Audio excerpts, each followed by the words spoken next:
Welcome everybody. Let's show three count. Family Feud. Let's have a little bit into the African. Can you turn that down? The three of us here, Paul, Paulinho. We have Betty, and we got Jaquan. The fellas. And then so let's say SummerSlam was unexpected. It was better than what we expected it to be. Mm-hmm. It was unexpectedly decent. I will say that it was unexpectedly decent. Let's just say out of the last three pay-per-views or so, it's been the best. Yeah, I'll give it. It's been the best. It's been the best since WrestleMania. I'll say that. Yeah, definitely. So let's go over the card again and let's see what we have here. Let's start with what was the under pre-show, because they threw those out of there just like it was weird. Out of nowhere they came up. I mean, but the Buddy Murphy, what was it? Buddy Murphy and Apollo Crews was on the pre-show. Yeah. That match was actually decent. Like the matches on the pre-show were actually pretty okay. Like they were random, but they were still good. Like if you were trying to get set for SummerSlam and you were trying to get into like a wrestling mood, they were great. It's like having mozzarella sticks, pizza wheels and sliders. Like it was a nice little preset for what was to come, which I like because I actually like the random matches on the pre-show because no one cares about the pre-show anyway. The only what's problem sad, I have though? is that. Go ahead. You know what's really sad about that is the fact that the reason why we're saying this is 100%. Well, not 100% because they if you leave them to do their own thing, they're good. It's just a matter of they didn't have any build up to it. It was just a match that they threw out there, so there was no creative input on it. Yeah. You had no outside hands on that. That was the two of them. And that's freaking awesome. And it makes me sick because of the fact that it's always the same story. You leave the wrestlers to handle their own business, and they handle their shit. It's one of those. It's one like essentially. Like I said before, it's like I think the rest of what they need to do is just like, all right, you're going over. This is what we're trying to do. All right, y'all put together the Make match. it happen. Make it happen. These are the points they're trying to hit. You're trying to hit in your match. Bump. Hit those however you figure out is best. Put on the match. That's it. Yeah. It just been them like, oh, you got to do this. No, man. They're professionals. Some of these guys, even though they worked in the indies only, they know there's a reason you signed them. They know. Not to mention, you got a guy like Buddy Murphy that's been there. Like people forget that Buddy Murphy was there when the original tags were there. When Alexa Bliss was down there. Like this guy has been in NXT for I don't know how long. If you can't trust that guy at this point to know the style of WWE, plus you called up Apollo Crews how long ago? Apollo Crews has been around for like 4 or 5 years, just sitting there doing nothing. So you have to understand that these guys know your format, they know what you're supposed to do. Let them be. Just let them be. Yeah. My only issue with the pre-show right now is that the cruiserweight title is still on the pre-show, and the match was decent. I'm not gonna say the match was amazing. I don't even remember who the heck Drew Gulak fought. Honestly, I don't even remember who it was. Only Lorcan. Yeah. Yeah. Who is personally one of my favorite characters in WWE right now, but that's for my own personal reasons. But that match was really, really well put together, and it told a story, and it was really good.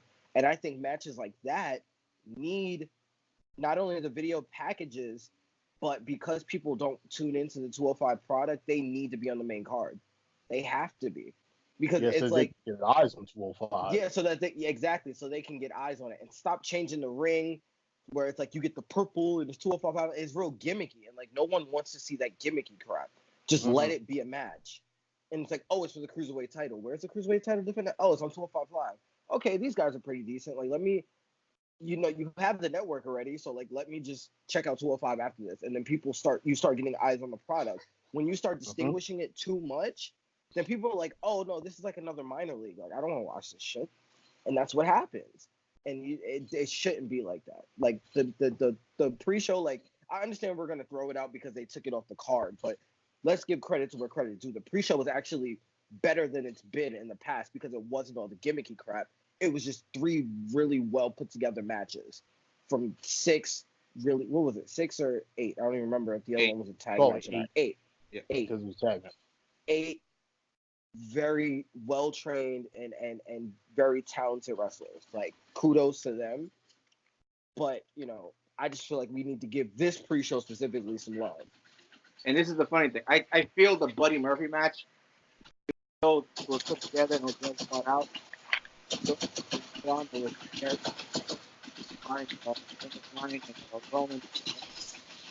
because of how it ended. Hey, I'm not sure what that is in the background, but something's drowning Fallout. Yeah, I can't really tell what it is either, honestly. What are you guys hearing? Does it sound like Honestly, it sounds like a machine gun. Okay. A little bit more. My brother's playing Days Gone. Sorry, guys. Right. It's getting real out here.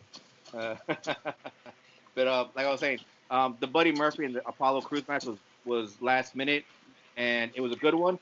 But I felt somewhat like it was put out there to continue the storyline of Roman Reigns, Daniel Bryan, and who attacked him and all that stuff. Because the way it ended. It was. And it was a good thing because now you have Buddy Murphy and Daniel Bryan on SmackDown Live this week because it continues that storyline, and in a way it helped push Buddy Murphy. It really is helping give him some momentum. Now imagine if he beats Daniel Bryan this week. I was just shocked. What makes it so much better is the fact that this is all by accident. Yeah. Well, yeah, and I'm like, wait, we're doing storyline continuity on a pre-show? Vince, you all right? You good? Hey, you good, homie? Like, right? Are you okay? I've never seen this before. And it's on SmackDown too, which is what's like. Okay. All right. So I'm like, look, I tell everybody, don't question it, just accept it, because right now this is good. Then they need to build off of this. The Gulak and Lorcan match, I thought it could have been better. It wasn't that bad, but I expected more. I don't know why. I guess I felt wanting more out of that match. Well, the only thing I can say about that match is they did what they could do within the constructs of each other's style, because I expected more too because I've seen more from Oni. But then you have to realize, because Drew Gulak's style is very ground and pound and very grounded, and Oni Larkin's style is very smash mouth high. It's not really high flyer, but he's like a mini brawler that flies around. Yeah. So the styles kind of contradict each other. So Oni was kind of wrestling his style a little bit, and then Drew was wrestling Oni's style a little bit, and that's what made it look a little conjoined, almost like it looked really clunky. Because both guys are wrestling out of their style. Right. Where if a guy like Oni was 230 and he fought a guy like Seth, or basically Oni Larkin is a tiny Cesaro. Yeah. Yes. But so all the guys that Cesaro's had great matches with Oni would have great matches with those styles.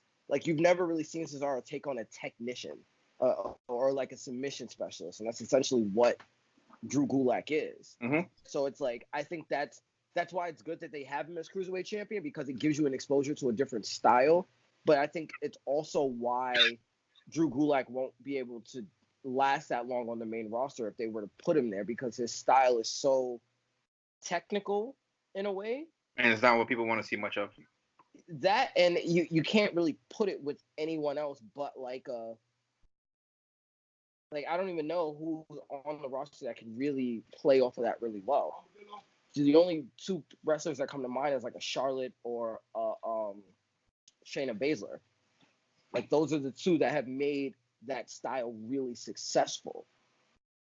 Drew Gulak is a little too. He's not explosive enough in other areas where he can kind of marry that style with something else that makes him entertaining.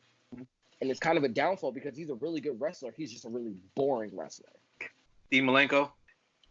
Yeah, but Dean Malenko also was in the Radicals, which is why it worked, because he could play off of a high-flying Eddie, a technical Chris Benoit, those guys. Those guys. Whatever Saturn was. Yeah, and Saturn was supposed to be the muscle, but Saturn was also kind of a hybrid of all of them. Yeah. So like that's why he was so good, because he was a small guy, but he was almost like the hitman, like he was a mauler. Mm-hmm. And that's kind of, again, goes back to what we've been talking about, which it seems like somebody heard us. Somebody in the universe heard us, because we started this King of the Ring thing about 3-4 months ago, and we got King of the Ring. So let's hope that we can get Drew Gulak in a stable ASAP. Yeah. Because Drew Gulak in a stable is a equivalent. I will put this as an equivalent, because we don't have those titles anymore. A really, really good European champion. Like a European champion that could definitely elevate the title. Like you put the US title on a guy like Drew Gulak, and you put him with people that are not outside of his tier, or maybe just like low, like a low mid card to like a upper low card, he can really do wonders for that title, and he could really elevate that title because he's great on the mic. His gimmick works because it's almost like a Rocky prize fighter, and his style is so that those guys are either so raw, or they're not really trained to a point where they can put over other guys. With wrestling him, he gets all the wins, but everyone looks better. Everyone gets better. Like he would be the perfect guy for that. Especially because we're not really doing anything with the US title right now, as far as I can see. So, no. I mean, you got it on AJ, but it's like, pick a title that's supposed to be your higher of the two and go with it. Like, stop switching it where 1 minute the Intercontinental title is great. The next minute, the US title is what everybody's fighting over. It's like, I don't give a crap about the brand split right now. Like, pick a title that's your low card title. Pick a title that's your mid card title. And let's be done with it, please. Because it's stupid. No, I mean, I think it's retarded. Fine. You have the brand split, and then but the titles need to be elevated on both shows. You can't concentrate on just one on Raw, but that's why you have the brand split. If you're not going to have that brand split, then just unify everything, unify the titles, have one title, and just call it a day. Because they're supposed to be at the same level because of the brand split. Well, if that's the case, then I still think we need a low card title, because the 24/7 title isn't really doing it. It's a gimmick title. It's a gimmick title. It is, which is fine. You can have the gimmick titles, whatever. Like, I actually really like what they're doing with it, but you still need a low card title, because you have literally a bunch of guys. Like, if you're gonna do a pre-show, the pre-show should be all low card guys. It shouldn't just be like the cruiserweights, or it should be all like the Apollo Cruisers, all those guys. Like Mojo Rawley. Anyway, Mojo those Rawley guys should be consistently on the pre-show, on main event, feuding with a bunch of these other guys, because you have enough talent there to do that.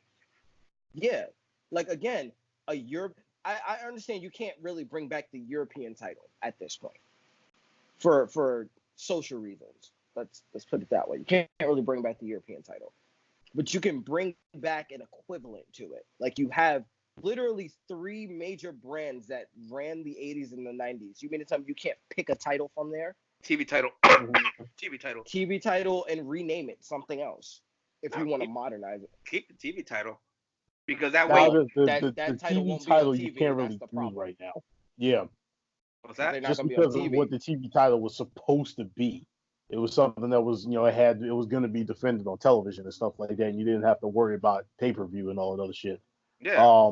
But if you're going to do that, then make it like a network title. It'd have to be the network. Like yeah. But then the problem with that is you're basically telling your fans or whatever, all right, you have to pay to see this title get defended. Right. That's why I like the TV title, because at least at that point, then you don't have to rely on having the other 2 belts defended on TV all the time.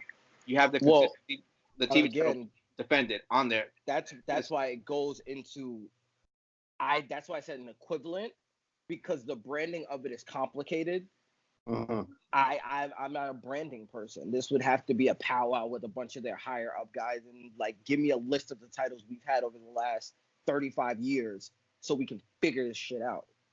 Yeah, it's gonna be difficult, because you have to you have to be careful how you structure the words on the title. You have to find something that's lowered intercontinental, lowered in the United States. It can't. The name of the title can't go past that. It's gonna be lowered. Well, you get what I'm saying? I get what you're saying, but again, the issue then folds into, you can't use a European title because you already have a UK title. Right. And So you technically, can't the UK title for them is their world championship. Yep. exactly. So you can't. That's why I said the European title is not something that we can bring back in that sense, but we need to bring back an equivalent to it for the lower mid card guys because if there's because then that way no matter what feud you're in or what stage of whatever show you're in, one, that means the top titles don't always have to be defended, which is fine Right. because it makes them look more illustrious if they're not in your face all the time. Mm-hmm. Because let's face it, the fact that Brock Lesnar was gone for 2 years is a problem. It wasn't a problem that Brock Lesnar wasn't on the show every week. We didn't need to see Brock Lesnar every week. He'd have showed up twice a month. We'd have been cool. If he'd have showed up on regular TV twice a month, and then you had the Intercontinental title on 3-4 times a month, and you had the other title defended every time the show came on, we'd be cool. Because that means you have to watch pay-per-views now. Like, it Yeah. makes the pay-per-views that much more important, where it's like, you can see the champion, but he don't got to fight. You can see the title, but they don't got to fight. The title defenses would make more sense.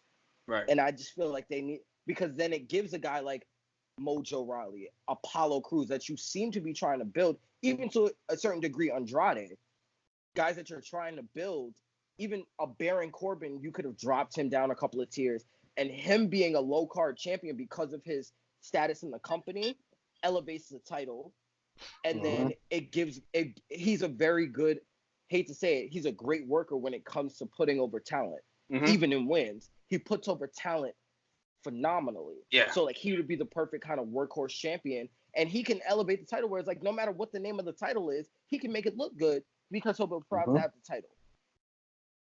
Yeah. And then that's when you can do like those ladder matches for the pre-show and like the stipulation matches and all that other stuff. I'd even be cool with it being the hardcore title, but then it wouldn't make sense because, you know, The 24/7 titles there already. yeah, So. exactly. Yeah. So getting back on track, the women's tag team title was defended, and it was a good match. And I was like surprised that they let the Iconics actually wrestle and be competitive. I think it was one of those situations where they heard the fan outcry of like, yo, just let these girls do work. And then people don't realize that Peyton is about to take a leave of absence anyway, which is another reason why I had to drop the title, because she just got married to Shawn Spears. So she's going to be on a leave of absence, which is another reason why they had to drop the titles. Or last I heard anyway. Who knows if they're going to stick to that plan. Peyton works at AEW. But, you know, they actually, and it was a really good match. I got to say, though, so Alexa Bliss for the Buzz Lightyear gear. Yes. That gear was actually dope. That gear was dope. And then when she stopped and did the freeze thing, the laser. That was and dying. You can tell they're trying to transition her into a babyface, but they're trying to figure out what her babyface persona is gonna be. Because they still need to keep her Alexa Bliss, but they need to kind of soften it where she's not so much a mean girl, but more of like the ex-mean girl in the movie that finally has a redemption arc. Where it's like you still hate her, but you love her a little bit, kind of thing. Which, you know, is cool, but like I just would want to see her be a little more babyface. I would have liked them to actually done that a little smoother. Whereas if you were going to transition, and this goes into the fact that, you know, they can't tell more than one story for the women at a time. So, apparently. Yeah. So this is why this wouldn't work. But say we were in, a logical world, and Paul, get your pen out real quick so you can tap the phone. If we were actually, there you go. If we were actually in a logical setting, then you could have a situation where, as you go through a story arc, where Alexa Bliss is actually trying to manipulate Nikki Cross, and then once she sees that Nikki Cross is somebody that she can actually rely on and actually can be a friend to her and things like that, then she's just like, you know what, let me stop trying to be this little bitch and actually be this woman's friend. And then you would transition her into being an actual babyface that way. I would have loved that. That would have, again, it would have made it cleaner. Like you said, it would have made it cleaner. and then it would have made it so much better, and you can actually keep Alexa as a babyface because Alexa's persona as a babyface is kind of hard to buy into, but her moveset as a babyface is incredible. Yes. Yeah. She like I hated heel Alexa because of the fact I'm like, yo, this chick can't wrestle. Like she's just a small human. Yeah. Like that's the only reason why we're doing this. Now they're actually showing that she can wrestle, and I'm like, oh crap! Like Alexa Bliss is actually really good. Mm-hmm. Like she's really talented. Yeah. And it to me, it if anything, the babyface turn hurts Nikki Cross more because Crazy Nikki was the best Nikki.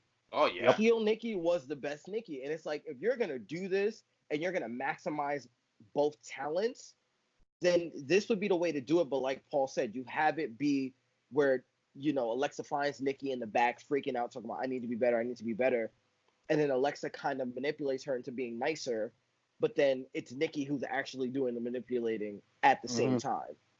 And then once they lose the titles, you have Nikki flip on her, and then that's your feud. And you can play this out up until next year's SummerSlam. And you can have that year-long story arc where people can actually buy into it. And this will be a non-title woman's feud that's a blood feud that needs to be a blood feud because we need more blood feuds. Like, not everybody can be chasing the championship all the time. And the blood feuds now are just corny. But that actually makes sense. And you keep Alexa babyface, you have Nikki turn heel, and now you have, what do you know? You have two women who are ready for stables if you decide to go that way. And you already know Alexa can go on her own.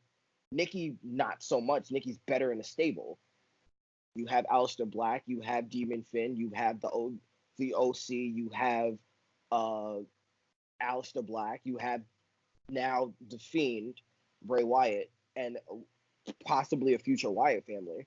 Like you have possibilities where you can fit Nikki in if you tell the story right.